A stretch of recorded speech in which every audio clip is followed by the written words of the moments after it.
right, well, let's bring in right now Fox News contributor and former FBI Special Agent Nicole Parker. And obviously, Nicole, security every year is an issue for New York City. But in particular, this city has had another rough year when it comes to crime. So there's kind of two dualities that are happening in our city right now. Yeah, I mean, New York's got a lot going on right now, but what I can tell you is that, in my opinion, this is going to be one of the safest places to be in the world. New York Police Department, they are not messing around. They are going to swarm that area. You're going to see uniformed police officers. There are going to be officers in street clothes. There will likely be FBI agents in street clothes.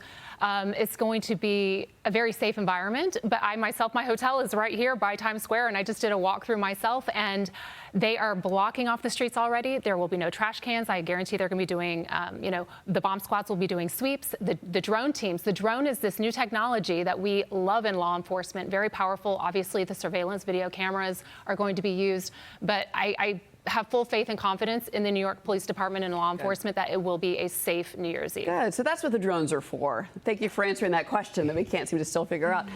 Let's talk about not those drones. Yeah, not those drones.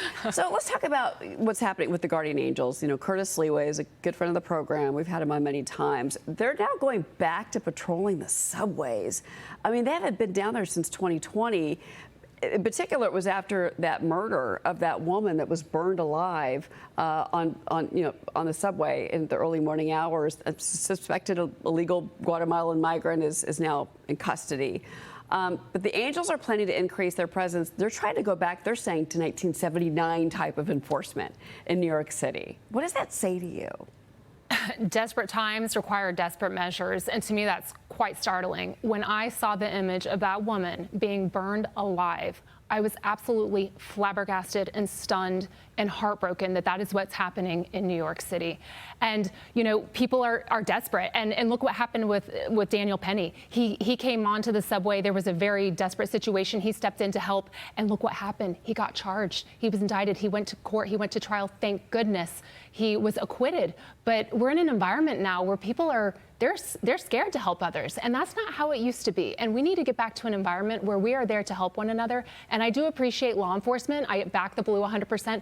But in this environment, we cannot necessarily count on them being there every single moment in every single situation because their hands are tied as well. I mean, what they have undergone under this current administration is startling and unacceptable, in my opinion, having come from law enforcement. But I do appreciate that people are trying to step in and make their communities safe. Because right now, I can't tell you the last time I took a subway in New York City. I still live in New York. I would not take a subway myself. When I see what happens, it is absolutely dangerous, and it's got to stop. Coming from somebody that was the former member of the FBI, that's pretty shocking. Samantha. Yeah, I agree with you completely, Nicole. Obviously, there's a public safety crisis, and God bless these guardian angels for stepping up and trying to help, but they shouldn't have to. This crime crisis is a direct result of New York City's sanctuary city policies. Since 2022, this city has taken in over 200,000 asylum seekers, 56,000 of which ICE has identified as criminals. So with respect to the homeless people that are sleeping on the subways, that's in part because the shelters are full with these illegal migrants. So the sanctuary city policies have to stop. And then I would also say District Attorney Bragg rode into office a couple of years ago saying he was going to decriminalize simple assault, assaulting a police officer, drug offenses. And that's exactly what happened. That's exactly what happened. All the criminals know that they're getting a free pass. Still, Nicole. When there is no consequence, you can expect the cycle to continue. And that, I believe, even starts at the very, very top. And I am so grateful that we have a new sheriff coming in town, President Trump coming in from the top. He believes in law and order. As a former FBI agent, I left the agency because I believe that they were getting away from fighting crime. It turned into a social justice and political weaponized agency. That's not what I signed up for. But I do believe that law and order is coming back. And I do appreciate that Mayor Adams has sat down with President Trump. This migration, illegal migrants coming into the United States, it's wreaked havoc in every major city, and especially New York City. Especially New York City. Tren de Aragua, they originally were claiming, oh, that's not really an issue in a lot of these Democrat-run cities. It is 100% an issue. Look at what happened in Aurora with the recent takedown. Oh, no, It is dangerous. I'm sorry, but Secretary Mayorkas, remember the border is secure?